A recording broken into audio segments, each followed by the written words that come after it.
the solution for humanity. Scientists are not eliminating God, they're eliminating models of God. You learn Sanskrit, go back to your scriptures, go back to your Vedas and realize that God is one. Division in Islam is prohibited. We understand the concept of God in Hinduism. Quran is the most positive book. Every day, more than 3,000 fetuses are being aborted in India after they identified that they're females. According to the statistics of 1996, US Department of Justice, 2,713 women are being raped every day.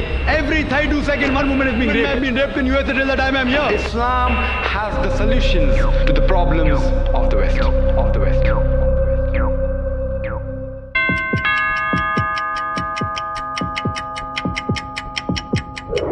Muhammad is and always will be the last and final prophet of Allah.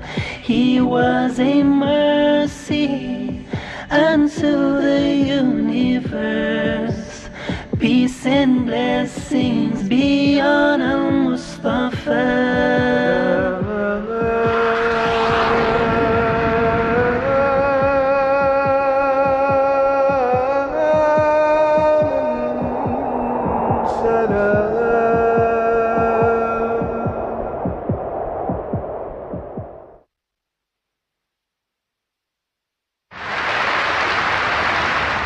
এবারের প্রশ্ন বাম দিকের mic থেকে। আজ এই অনুষ্ঠানে আসতে পেরে আমার খুবই ভালো লাগছে। আপনার এই মূল্যবান কথাগুলো সবারই কাজে আসবে। আমরা আপনার লেকচার শুনে খুবই মুগ্ধ হয়েছি, অনেকের দৃষ্টিভঙ্গিও বদলেছে। আমার নাম রাম দাস, ইলেকশন বোর্ডের পার্সেস অফিসার। আমি একজন হিন্দু, তারপরও আমি ইসলাম ধর্মকে অনেক শ্রদ্ধা আর ভালোবাসি। আমি আপনার কথার সাথে একমত যে হিন্দু ধর্ম কখনোই মূর্তি পূজার কথা বলে না। আসলে আমাদের হিন্দু ধর্মকে সবসময় প্রভাবিত করেছে তথাকথিত ধর্মীয় নেতারা। তারা মানুষকে ভুল পথে নিয়ে যাচ্ছে। শতকরা 90% হিন্দু ভুল পথে চলে যাচ্ছে মূর্তি পূজার নামে। বেদ আর উপনিষদ কখনই মূর্তি পূজার কথা বলে না। যেটা বলা হয়েছে সেটা রূহ এটা কথা বলা হয়েছে রূহ খোদা কি ইনায়েতে হ্যায়। এই রূহকে খ্রিস্ট ধর্মে আত্মা বলা হয়, ইসলাম ধর্মে রূহ, হিন্দু ধর্মেও আত্মা। এটা খুবই দুর্ভাগ্য যে সব ধর্মের তথাকথিত ধর্মীয় নেতারাই, এতে কোনো রকমের সন্দেহ নেই, হোক সে মুসলিম, খ্রিস্টান বা হিন্দু, এতে কোনো রকমের সন্দেহ নেই পৃথিবীর সব মানুষকে ভুল পথে পরিচালিত করেছে। আপনার কাছে আমার প্রশ্ন, আপনি একজন যথেষ্ট জ্ঞানী মানুষ। আমার আগে এক ভদ্রলোক প্রশ্ন করেছিলেন, তিনি ঠিকই বলেছিলেন ইসলামের অতীত খুব গৌরবের, তবে বর্তমান সময়ে পৃথিবীতে ইসলাম সবার জন্য একটা হাসির খোরাকে পরিণত হয়েছে। এর কারণ হলো ইসলামের ঠিকাদাররা, নেতারা ঠিক হিন্দু নেতাদের মতোই তাদের অনুসারীদের ভুল পথে নিয়ে যাচ্ছে, ভুল জিনিস শিখাচ্ছে। কোনো হিন্দু ভাই যদি কোনো মুসলিমকে রক্ত দেয় সে হয়তো বেঁচে যাবে, যদি কোনো হিন্দু কোনো একজন মুসলিমকে রক্ত দেয় তাহলে তার জীবন বাঁচল। এখানে এটা কি হতে পারে? যেহেতু হিন্দু রক্ত নিয়েছে তাই সে হিন্দু হয়ে যাবে? এটা আমার প্রথম প্রশ্ন। প্লিজ আরেকটু সময় দিন, আমার আরেকটা প্রশ্ন আছে। এখানে ধরেন যার জীবন বাঁচল সে তো দোয়া করবে, আসো বাবা আসো, আমার জীবন বাঁচিয়েছ। রক্তের বিভিন্ন গ্রুপ আছে, এ পজিটিভ, বি পজিটিভ। এখানে তো জীবন বাঁচানোর প্রশ্ন, এখানে কি ধর্মের গুরুত্বটা বেশি? এটাই প্রথম প্রশ্ন। আর এখানকার লোকজন আত্মাকে চিনতে চায় না, বস্তুর চাহিদা মিটলেই তারা খুশি। ইসলাম সবাইকে ভালোবাসার কথা বলে, সব ধর্মই ভালোবাসার কথা বলে, কিন্তু ইসলাম ধর্ম সেই ভালোবাসা অর্জনের কথা বলে, কিভাবে ভালোবাসা অর্জন করতে হবে। এই জন্য ইসলামে জাকাত আছে। এই জাকাত গরিব মানুষদের সাহায্য করা, প্রতিবেশীকে সাহায্য করা, গরিবের মেয়ে বিয়ে হচ্ছে না, বিয়ে দিয়ে দাও, গরিবকে সাহায্য করা। অন্য কোনো ধর্ম ইসলামের মতো এত মহান নয়। এটা খুবই মহান ধর্ম। দুর্ভাগ্যের কথা, বাস্তব এর কোনো প্রয়োগ হচ্ছে না। তাই আগের ভদ্রলোক বললেন মাদ্রাসাগুলো স্বচ্ছ হওয়া উচিত। সত্যি বলতে আপনারা ধর্মীয় নেতাদের বোকামির কারণে ইসলাম ধর্ম উপরে উঠছে না, বরঞ্চ বরবাদ হয়ে যাচ্ছে। খ্রিস্টান ধর্ম, তারা পৃথিবীতে রাজত্ব করতে চায়, তারা ইসলামের ক্ষতি করতে চায়। ইসলামের প্রতি খ্রিস্টানদের মনোভাব বিরূপ। হিন্দু ধর্ম, তারা এখানে ঠিক থাকতে চায়, স্বাভাবিক। তাহলে এরাই হলো ধর্মীয় নেতা। তারা জানে না রূহ কি। রূহ হলো আল্লাহর দয়া। উপনিষদে আছে, ইসলামে আছে, বাইবেলে আছে। আর সব ধর্মই বলে ভালোবাসা, ইসলামও বলে। এটাই আমার প্রথম প্রশ্ন। দ্বিতীয় প্রশ্নটা হলো, হিন্দু ধর্ম নারীকে খারাপ চোখে দেখে, ইসলামও খারাপ চোখে দেখে। খ্রিস্টান ধর্ম, পৃথিবীতে নারী না থাকলে, আপনি একটু আগে একজনকে বললেন যে পুরুষ লোক বাচ্চা জন্ম দিতে পারে না। হ্যাঁ, পুরুষ লোক কোনো বাচ্চা জন্ম দিতে পারে না। বাচ্চার জন্ম দেন মা, একজন নারী। তাহলে ব্যাপারটা কি দাঁড়াচ্ছে? যে পুরুষকে জন্ম দিচ্ছে একজন নারী, সেই পুরুষই নারীকে ছোট করছে, সে হোক হিন্দু, খ্রিস্টান বা মুসলিম। এভাবে দেখবেন যে সব ধর্মেই একই রকম অবস্থা চলছে। আমরা সবাই, সব ধর্মই এখন ধ্বংসের পথে যাচ্ছে। নারীকে কোনো ধর্মই সম্মানের চোখে দেখা হয় না। পৃথিবীর সব ধর্মই নারীদেরকে সবসময় খারাপ চোখে দেখছে। এটাই আমার দ্বিতীয় প্রশ্ন। ইসলাম কি বলে যেদিন কিয়ামত হবে, তার মানে মহাপ্রলয়, ইসলাম ধর্ম কিয়ামত সম্পর্কে কি বলছে? আপনাকে ধন্যবাদ এই ছোট্ট লেকচারের জন্য, ভালো কথাগুলোর জন্য ধন্যবাদ।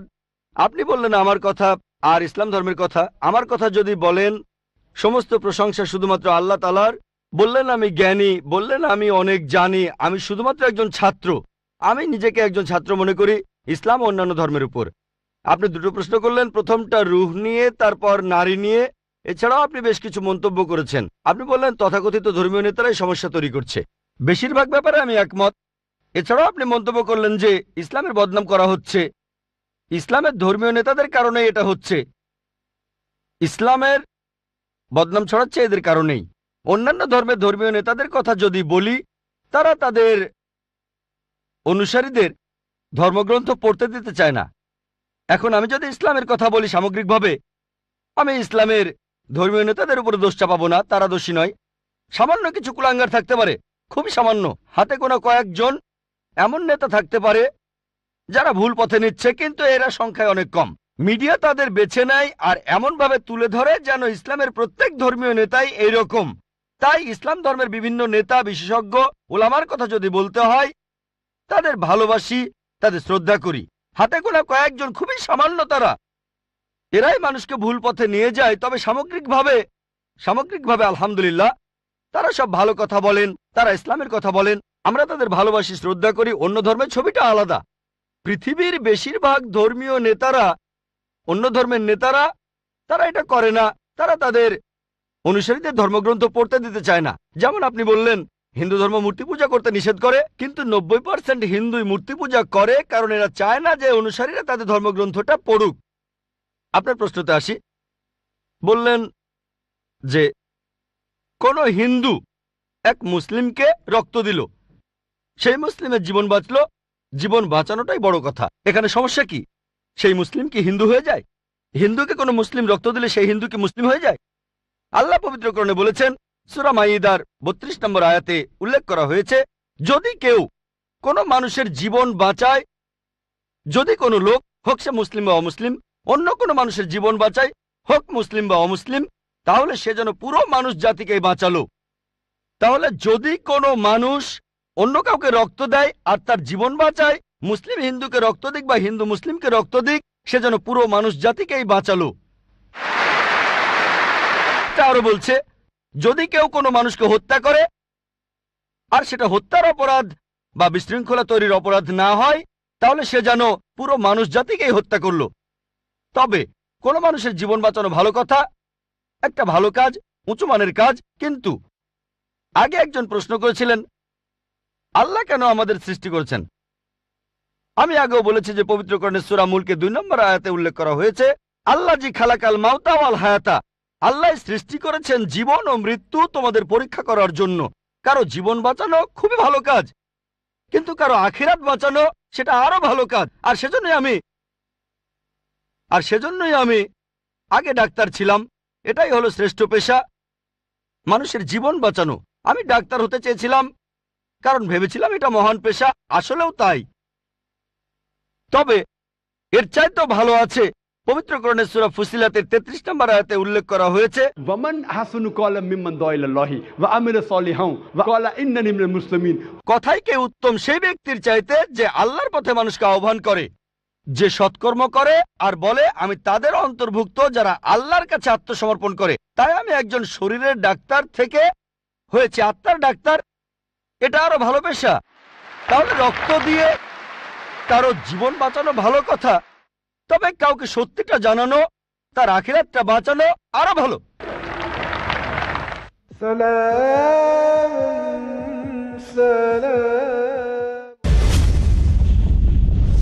আমরা অনেক গুনাহের কাজ করি, দিনে আর রাতে, সকাল আর সন্ধ্যায়, জেনে আর না জেনে। কিন্তু কিছু গুনাহ রয়েছে কবিরা, যা আল্লাহ সুবহানাহু ওয়া তাআলা তওবা করা ছাড়া ক্ষমা করে দেবেন না। শাহ ওয়ালিউল্লাহ। কিন্তু বন্ধু, জানেন কোনটি কবিরা গুনাহ? বেঁচে থাকতে চান কবিরা গুনাহ থেকে? তাহলে যোগ দিন আমার সাথে পিস টিভি বাংলায়। দেখুন বড় গুনাহ প্রতি সোমবার ও শনিবার সন্ধ্যা 5:30টায়, পুনঃ সম্প্রচার সকাল 6টায় বাংলাদেশে পিস টিভি বাংলায়। শাইখ আব্দুর রাজ্জাক। কালের কসম, নিশ্চয় মানুষ ক্ষতির মধ্যে নিমজ্জিত। খুঁজতে হবে বাঁচার উপায়। বিড়ি, তামাক, জর্দা, সিগারেট, গরু, এগুলি সব নেশাদার দ্রব্য। করতে হবে ইবাদতের হক আদায়। প্রত্যেক যেই খেলাতে টাকার হার জিত থাকে সেটাই হচ্ছে জুয়া। পিতামাতার সাথে অবাধ্য চলা, পুরুষের বেশ ধরা, নারী এটা হচ্ছে অশ্লীল কাজের চাবি। আল্লাহর কাছে অপছন্দ কাজ নষ্ট করতে পারে আমাদের ঈমান। দেখুন কিছু নিষিদ্ধ আমল প্রতি রবিবার রাত 11:30টায়, পুনঃ সম্প্রচার বিকেল 4:30 বাংলাদেশে পিস টিভি বাংলায়। সৃষ্টিকর্তাকে জানার জন্য ইসলামের হুকুম সমূহ মেনে চলার গুরুত্ব কি, ভালো মন্দের মাঝে তফাৎ করার জন্য চেতনা দিয়েছেন, আল্লাহর শরীয়তের বাইরে যাওয়ার সুযোগ দিয়েছেন, মানবতাকে রক্ষা করার জন্য আল্লাহ সুবহানাহু ওয়া তাআলা তিনি ইসলাম দিয়েছেন। এটা অনুসরণের ভিতরেই মানুষের কল্যাণ নিহিত রয়েছে। ইসলামী একমাত্র রাস্তা। প্রত্যেক ব্যক্তি জন্মগ্রহণ করে ইসলামের উপরে। মুজাফফর বিন মুহসিন, ডক্টর আব্দুল্লাহ জাহাঙ্গীর, শেখ শাহিদুল্লাহ খান মাদানী, আহমদুল্লাহ বিন মোহাম্মদ দেলবর হোসেন, হারুন হোসেনের উপস্থাপনায় ফিতরতের দাবি মানুষ ধর্ম মানতে পারে। আল্লাহ সুবহানাহু ওয়া তাআলার কাছ থেকে ইসলাম আমাদের কাছে এসেছে। ধর্মের মধ্যে ইসলামে আল্লাহ মনোনীত দিন, প্রতিটি বিধান আল্লাহ তাআলা যেটা দিয়েছেন এটা মানুষের কল্যাণে। ইসলামের অনন্য গুণাবলী জানতে দেখুন আমাদের অনুষ্ঠান ইসলাম মানার দুনিয়াবি ফায়দা। পরবর্তী অনুষ্ঠান পিস টিভি বাংলায়।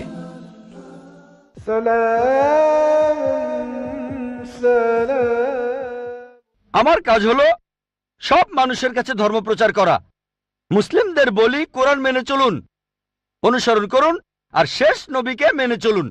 আমি বলি হিন্দু, খ্রিস্টান, বৌদ্ধদের যেটা কমন অন্তত সেটা মেনে নেন।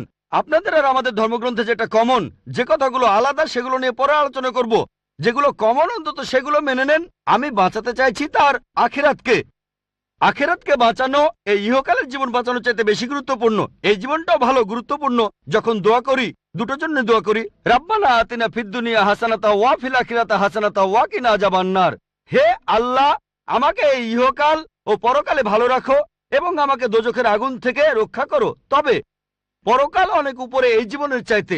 সেজন্য কোরআনের সূরা তাহরিমের 11 নম্বর আয়াতে উল্লেখ করা হয়েছে যে ফেরাউনের স্ত্রী হযরত আসিয়া রাদিয়াল্লাহু আনহা তিনি আল্লাহ তাআলার কাছে বলেছিলেন, হে আল্লাহ, আমি এই পৃথিবীর সমস্ত ধন সম্পদের বিনিময়ে, তিনি ছিলেন তখন পৃথিবীর সবচেয়ে ধনী মানুষের স্ত্রী, সে সময় পৃথিবীর সবচেয়ে শক্তিশালী মানুষ ছিল ফারাও। তার স্ত্রী আল্লাহর কাছে দোয়া করলেন, আমি এই পৃথিবীর সমস্ত ধন সম্পদের বিনিময়ে জান্নাতে একটি ঘর চাই তোমার কাছে। তাহলে পৃথিবীর সবচাইতে ধনী লোকের স্ত্রী তার সব সম্পদের বিনিময়ে চাচ্ছেন আখিরাত। ভাই, আপনার সঙ্গে একমত, মানুষকে ভালোবাসতে হবে, এটা খুব ভালো কাজ। তবে কারো পরকালের জীবন বাঁচানো সেটা আরো ভালো কাজ। আমি এখানে কি করছি, মানুষকে বলছি সাদৃশ্যগুলো দেখেন, যেগুলো কমন সেই জিনিসগুলো অন্তত মেনে চলেন, যেগুলো আলাদা সেগুলো বাদ দেন, যেটা কমন সেটা অন্তত মেনে চলেন। যে মূর্তি পূজা করা যাবে না, আল্লাহ কেবলমাত্র একজন, অন্তিম ঋষিকে মানতে হবে, তাহলে আমরা এক হব। নাম দিয়ে কেউ কখনো মুসলিম হয় না। আব্দুল্লাহ জাকির সুলতান মুসলিম মানে যে আল্লাহর কাছে নিজের ইচ্ছাকে সমর্পণ করে। আগে এক বোনকে আমি বলেছিলাম আল্লাহর কাছে আত্মসমর্পণ করুন, এখন আপনাকেও বলছি আল্লাহর কাছে আত্মসমর্পণ করুন। আর আল্লাহর ওহী এই লাস্ট টেস্টামেন্ট, খ্রিস্টানরা বলে ওল্ড টেস্টামেন্ট আর নিউ টেস্টামেন্ট, এটা হলো আল্লাহ তাআলার লাস্ট টেস্টামেন্ট, পবিত্র কোরআন। এটার কথা আপনাদের ধর্মগ্রন্থ আছে, সেটা আপনাদের মানতে হবে। এটা বাইবেলেও আছে, সেটা মেনে চলতে হবে। আমি অনুরোধ করবো, আসেন আমরা সবাই মিলেমিশে থাকি, সবাই একসাথে থাকি আর আল্লাহ তাআলার কাছে আত্মসমর্পণ করি। মানুষ সাধারণত লেভেল জিনিসটা পছন্দ করে না, জানো লেভেলটা গুরুত্বপূর্ণ নয়। পবিত্র কোরআনে সূরা ইমরানের 19 নম্বর আয়াতে উল্লেখ করা হয়েছে, ইন্নাদ-দীনা ইনদাল্লাহিল ইসলাম, আল্লাহ তাআলার কাছে একমাত্র যে ধর্মটা গ্রহণযোগ্য সেটা আল্লাহর কাছে আত্মসমর্পণ করা। যদি আল্লাহর কাছে নিজের ইচ্ছাকে সমর্পণ করেন, আপনার আখিরাত পরকালের জীবনটা বেঁচে যাবে।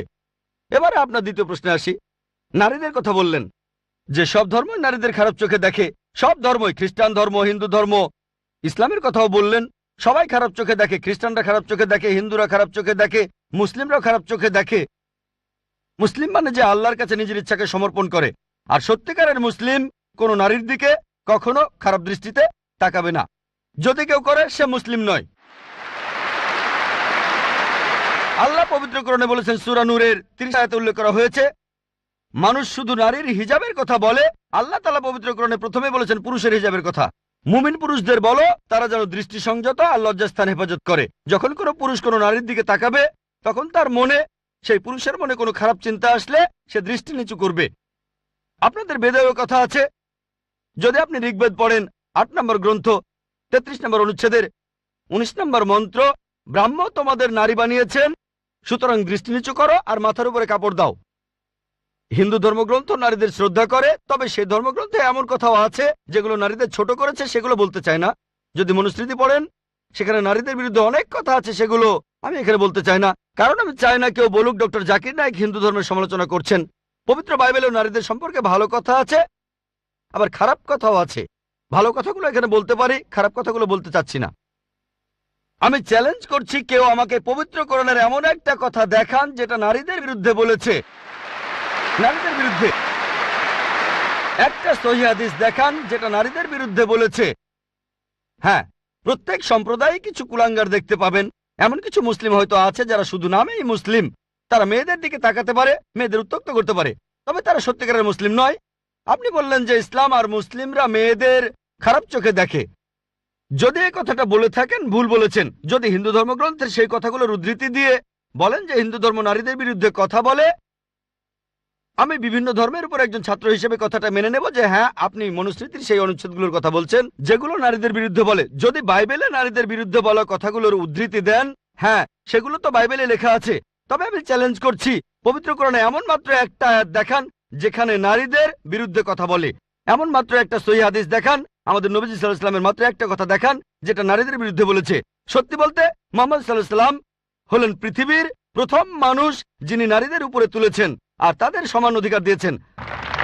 আমি একটা লেকচার দিয়েছিলাম ইসলামে নারীর অধিকার, এছাড়াও আরেকটা লেকচার ইসলাম এবং অন্যান্য ধর্মের নারীর অধিকার আমি সেখানে দেখিয়েছি। তাই আপনি যখন বললেন ইসলাম নারীদের অসম্মান করে, কথাটা ঠিক নয়। তবে আমি ইসলাম সম্পর্কে কথা বলিনি। ইসলাম সবসময় নারীদেরকে মর্যাদা দিয়েছে। মুসলিমরা এই কাজটা করেছে, যে তারা মুসলিমরা এই কাজ করছে। আর হিন্দু বা খ্রিস্টান এরাও নারীদের ছোট চোখে দেখে। ইসলাম কখনো এটা করে না। ধন্যবাদ আপনাকে, অনেক ধন্যবাদ ভাই, আপনাকে অনেক ধন্যবাদ। আমি একথাই বলেছি। তবে মুসলিমরা দুর্ভাগ্যজনকভাবে ইসলামের অনুসারীরা এই জিনিসটা প্রয়োগ করে না। হ্যাঁ ভাই, আমি আপনার সঙ্গে একমত। আমি বলেছিলাম কিছু লোক এমন, এখন ধরেন মার্সিডিজ গাড়ি কত ভালো এটা জানার জন্য যদি ড্রাইভারের সিটে কোনো আনাড়ি লোককে বসান আর সেই ড্রাইভার যদি গাড়িটা অ্যাক্সিডেন্ট করে, কাকে দোষ দেবেন? গাড়ি না ড্রাইভারকে? ড্রাইভারকে দোষ দেবেন। মার্সিডিজ গাড়ি কত ভালো এটা জানতে যদি চান, চেক করেন সেখানে কি কি আছে, এভারেজ স্পিড কেমন, পিকআপটা কেমন, গিয়ার রেশিও কেমন, নিরাপত্তা ব্যবস্থাগুলো কি কি। তাহলে ইসলামকে বিচার করতে চাইলে পবিত্র কোরআন আর সহিহ হাদিস পড়েন। মুসলিমদের দেখবেন না। যদি গাড়িটা পরীক্ষা করতে চান তাহলে আপনি ড্রাইভারের সিটে পাকা ড্রাইভারকে বসান। শ্রেষ্ঠ মুসলিমের দৃষ্টান্ত নবীজি সাল্লাল্লাহু আলাইহি সাল্লাম। খ্রিস্টান ধর্মে পবিত্র বাইবেলে আছে, বুক অব জেনেসিস 3 অধ্যায়ের 16 অনুচ্ছেদে মহান ঈশ্বর বলেছেন, তোমরা নারী, তোমরা খুব যন্ত্রণা পেয়ে সন্তানের জন্ম দেবে। এটা নারীদের প্রতি ঈশ্বরের অভিশাপ। গর্ভধারণ নারীদের জন্য শাস্তি। ইসলাম ধর্মে গর্ভধারণ নারীদের জন্য সম্মানের। পবিত্র কোরআনে সূরা নিসার 1 নম্বর আয়াতে উল্লেখ করা হয়েছে, গর্ভধারিণী মাকে সম্মান করো। পবিত্র কোরআনে সূরা লুকমানের 14 নম্বর আয়াতে উল্লেখ করা হয়েছে, আমি মানুষকে তাদের বাবা মায়ের সাথে ভালো ব্যবহার করার নির্দেশ দিয়েছি। মা অনেক কষ্ট সহ্য করে সন্তানকে গর্ভধারণ করেন, অনেক কষ্ট পেয়ে সন্তানের জন্ম দেন। নবীজি বলেছেন, যদি তোমরা তোমাদের মাকে সোনার পাহাড়ও এনে দাও, তোমাকে যে 9 মাস গর্ভে ধারণ করেছিলেন তার বিনিময়ে, তারপরও শোধ হবে না। ইসলাম এই কথাই বলছে। একবার নবীজি সাল্লাল্লাহু আলাইহি ওয়াসাল্লামের কাছে একজন লোক আসলো আর প্রশ্ন করলো, এটা আছে সহিহ বুখারী 8 নম্বর খণ্ড, বুক অব আদাব 2 নম্বর অধ্যায় 2 নম্বর হাদিস, হে নবী, এই পৃথিবীতে কাকে সবচাইতে বেশি সম্মান দেখাবো? নবীজি বললেন, তোমার মা। লোকটা বলল, এরপরে কাকে দেখাবো? নবীজি বললেন, তোমার মা। লোকটা বলল, তারপরে কাকে দেখাবো? নবীজি আবারও বললেন, তোমার মা। লোকটা বলল, এরপরে কাকে? তখন নবীজি বললেন, তোমার বাবা। তার মানে 75%, 4 ভাগের 3 ভাগ পাচ্ছেন মা, 1 ভাগ 25% সেটা পাচ্ছেন বাবা। এক কথায় মা গোল্ড মেডেল পাচ্ছেন, সিলভার মেডেল পাচ্ছেন, ব্রোঞ্জ মেডেলটাও পাচ্ছেন, আর বাবা একটা সান্ত্বনা পুরস্কার নিয়ে সন্তুষ্ট থাকছেন। ইসলাম আমাদের এমনটাই শেখায়। তবে আপনার কথা মানি, পশ্চিমা বিশ্ব নারীদের ছোট করছে। পশ্চিমা বিশ্ব নারীদের স্বাধীনতার কথা বলে, আসলে তারা স্বাধীনতার কথা বলে নারীদের শারীরিক অত্যাচার করে, তাদের সম্মান কেড়ে নেয়, আত্মার অবমাননা করে। পশ্চিমা বিশ্ব বলে তারা নারীদের উঁচুতে বসিয়েছে, আসলে নিচে নামিয়েছে। তাদেরকে বানিয়েছে উপপত্নী, রক্ষিতা আর সমাজের প্রজাপতি, যারা রয়েছে আর্ট আর কালচারের রঙিন পর্দার আড়ালে। আর্ট আর কালচারের দোহাই দিয়ে তারা কি করছে? তাদের মেয়েদের বিক্রি করছে তাদের মায়েদের। তারা নাকি মেয়েদের উপরে তুলছে। সাধারণত বেশিরভাগ অ্যাডেই দেখবেন নারী আছে, পণ্যটার সাথে নারীর হয়তো কোনো সম্পর্কই নেই। মোটরসাইকেলের বেশিরভাগ অ্যাডে দেখবেন মেয়ে আছে। কতজন মেয়ে মোটরসাইকেল চালায়? কতজন? কিন্তু অ্যাডে মেয়ে থাকবেই। তারপর মোটর গাড়ির অ্যাডে, সেখানেও মেয়েদের দেখবেন। আমার এক বন্ধু একবার বলেছিল যে বিএমডাব্লিউর একটা খুব বিখ্যাত অ্যাড, মার্সিডিজ বেঞ্জ খুব ভালো গাড়ি, তরুণদের প্রিয় হলো বিএমডাব্লিউ, এর স্পিড বেশি, পিকআপও ভালো। তো বিএমডাব্লিউর একটা অ্যাডে বিকিনি পরা একটা মেয়ে দাঁড়িয়ে আছে বিএমডাব্লিউ গাড়ির সামনে, আর নিচে লেখা, এখনই চালানো শুরু করুন। কাকে? মেয়েটাকে না গাড়িটাকে? বিক্রি করছে মেয়েদের, বিক্রি করছে মায়েদের। ইসলাম ধর্মে নারীদেরকে সম্মান করি, মায়েদের সম্মান করি, বোনদের সম্মান করি, মেয়েদের সম্মান করি, তাদের শ্রদ্ধা করি, তাদের ভক্তি করি। আমার ভিডিও ক্যাসেট দেখেন, ইসলামে নারীর অধিকার। আশা করি উত্তরটা পেয়েছেন। এবারের প্রশ্ন মহিলাদের মধ্য থেকে। গুড ইভিনিং স্যার, আমি লক্ষ্মী আইয়ার। স্যার, আমি হিন্দু, তবে ইসলাম ধর্মে বিশ্বাস করি। আমি ইসলাম বিশ্বাস করি কারণ আমি সেরকম কিছু প্রমাণ পেয়েছি। স্যার, আপনি বললেন আল্লাহ একজন, ধর্মও একটা। এখন আমি 3 জন মানুষের উদাহরণ দেই। একজন হিন্দু, আরেকজন মুসলিম, অন্যজন খ্রিস্টান। ধরেন এই 3 জন একসাথে আছে। এখন তাদের শরীর যদি কেটে ফেলা হয়, সেখানে আপনি কি দেখতে পাবেন? শুধু রক্ত, শুধু রক্তই পাবেন। দুধ পাবেন না, পানি পাবেন না, শুধু রক্তই পাবেন। এখন সব মানুষের শরীরে যদি একই রক্ত থাকে, তাহলে মৃতদেহ সৎকারের নিয়মটা আলাদা কেন? মুসলিমরা তারা কবর দেয়, আর হিন্দুরা আমরা মৃতদেহ পুড়িয়ে ফেলি। বোন বললেন আপনি ইসলাম ধর্ম পছন্দ করেন, ইসলামে বিশ্বাসও করেন। আপনাকে অভিনন্দন, আর এই শান্তির ধর্মে আপনাকে স্বাগতম, সত্যের পথে আপনাকে স্বাগতম। বোন প্রশ্ন করলেন যে 3 জন হিন্দু, খ্রিস্টান, মুসলিম, সবার শরীর একই রকম, একই রক্ত, একই উপাদান, কিন্তু আমরা মারা গেলে হিন্দুরা কেন পুড়িয়ে ফেলে আর মুসলিমরা কেন কবর দেয়? আসুন আমরা এটা ভালো করে দেখি। আপনি দেখেন কোন পদ্ধতিটা ভালো। হিন্দু ধর্মে কবর দেওয়ার অনুমতিও আছে শিশুদের ক্ষেত্রে, কিন্তু প্রাপ্তবয়স্ক লোক মারা গেলে তারা বলেন পুড়িয়ে ফেলতে হবে, দাহ করতে হবে। অবশ্য হিন্দুদের কেউ কেউ বলেন যে কবর দিতে হবে। আসুন আমরা এখন ভালো করে দেখি যে শবদেহ, মৃতদেহ পোড়ানো আর কবর দেয়া। এখানে আপনি দেখবেন যখন আপনি কোনো মৃতদেহ পোড়াবেন তখন পরিবেশ দূষিত হচ্ছে। মৃতদেহ পোড়ালে পরিবেশ দূষণ হয়। ইসলাম ধর্মে আমরা কবর দেই কেন? এখন আমরা জানতে পেরেছি আমাদের শরীরে যে উপাদানগুলো আছে, এই পৃথিবীর মাটিতে যে উপাদান আছে, আমাদের শরীরেও একই জিনিস, পরিমাণে হয়তো কম অথবা বেশি। আমরা মাটি থেকে এসেছি, আবার মাটিতেই ফিরে যাব, বিজ্ঞানসম্মত। এটা হচ্ছে 1 নম্বর পয়েন্ট। দাহ করলে আগুন ধরানো হয়, পরিবেশ দূষিত হয়। ইসলাম অনুযায়ী আমরা কবর দেই আর জমি উর্বর হয়, পোড়ানো হয় না বলে পরিবেশ দূষিত হয় না। 2 নম্বর পয়েন্ট, মৃতদেহ পোড়াতে গেলে আপনাকে গাছ কাটতে হবে, গাছপালা কমে যাবে, পরিবেশের অবস্থা তখন খারাপ হয়ে যাবে। ইসলাম অনুযায়ী আমরা কবর দেই, জমি উর্বর হয়, আরো গাছ জন্মায়, এটা তখন হয়ে যায় সার। এখানে গাছ কাটার দরকার নেই, পরিবেশের জন্য ভালো। আমাদের সরকার এখন বলে গাছ কাটবেন না। গাছ না কাটলে মৃতদেহগুলো পোড়াবেন কিভাবে? 3 নম্বর পয়েন্ট, পোড়ালে খরচ বেশি। ইন্ডিয়ার পরিসংখ্যান অনুযায়ী প্রতি বছর হাজার হাজার লক্ষ লক্ষ কোটি টাকা খরচ হয়ে যাচ্ছে। প্রতিদিন কোটি কোটি টাকা খরচ হচ্ছে, প্রতি বছর লক্ষ লক্ষ কোটি টাকা খরচ হচ্ছে শুধু গাছের পেছনে আর মৃতদেহ পোড়ানোর পেছনে। ইসলাম অনুযায়ী আমরা কবর দেই, এটা সস্তা, ফ্রি। 5 নম্বর পয়েন্ট, মৃতদেহ পোড়ালে গাছের কাঠ পুড়ে হয়ে যায় চারকল, ছাই। ইসলামে একটা জায়গায় কাউকে কবর দিলে কয়েক বছর পরে সেখানে আরেকজনকে কবর দেয়া যাবে, এটা সব সময় চলবে। আপনি রিসাইকেল করতে পারবেন। একই জমি কয়েক বছর পরে মৃতদেহের হাড় গোড়া আলাদা হয়ে গেলে আবার কবর দিতে পারবেন। তাহলে যুক্তি আর বিজ্ঞান দিয়ে যদি যাচাই করেন, এটাই বিজ্ঞানসম্মত, অনেক মানবিক, অনেক ভালো। কবর দেয়া পোড়ানোর চাইতে অনেক ভালো। আশা করি উত্তরটা পেয়েছেন।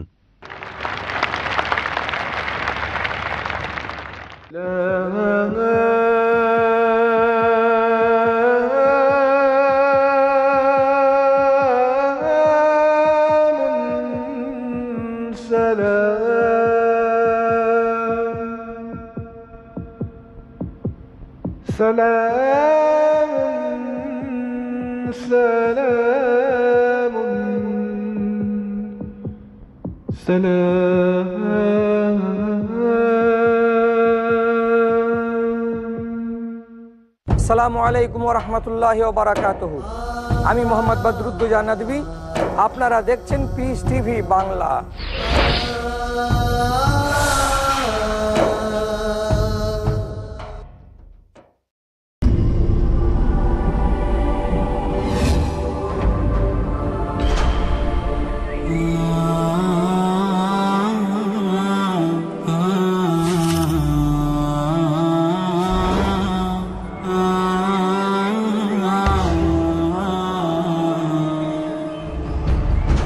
আমরা তো সকলেই চাই মহান আল্লাহর প্রেম ও পবিত্র জীবন অর্জন করতে। আল্লাহু আকবার, আল্লাহু আকবার। কিভাবে তা সম্ভব?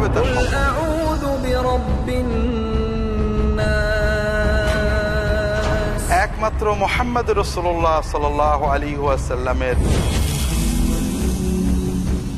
অনুসরণ এবং অনুকরণের মাধ্যমে আমরা মহান আল্লাহর প্রেম ও পবিত্র জীবন পেতে পারি।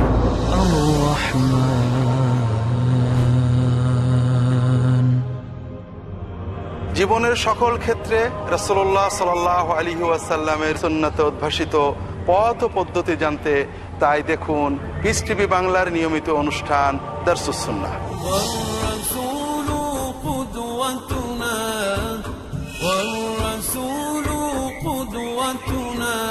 সমগ্র জীবনকে সফল ও সুন্দর করার জন্য প্রয়োজন সুন্নাতের বাস্তবায়ন। দেখুন দারসে সুন্নাহ প্রতি মঙ্গলবার রাত 8:30টায় বা পুনঃ সম্প্রচার সকাল 7টায় বাংলাদেশে পিস টিভি বাংলায়।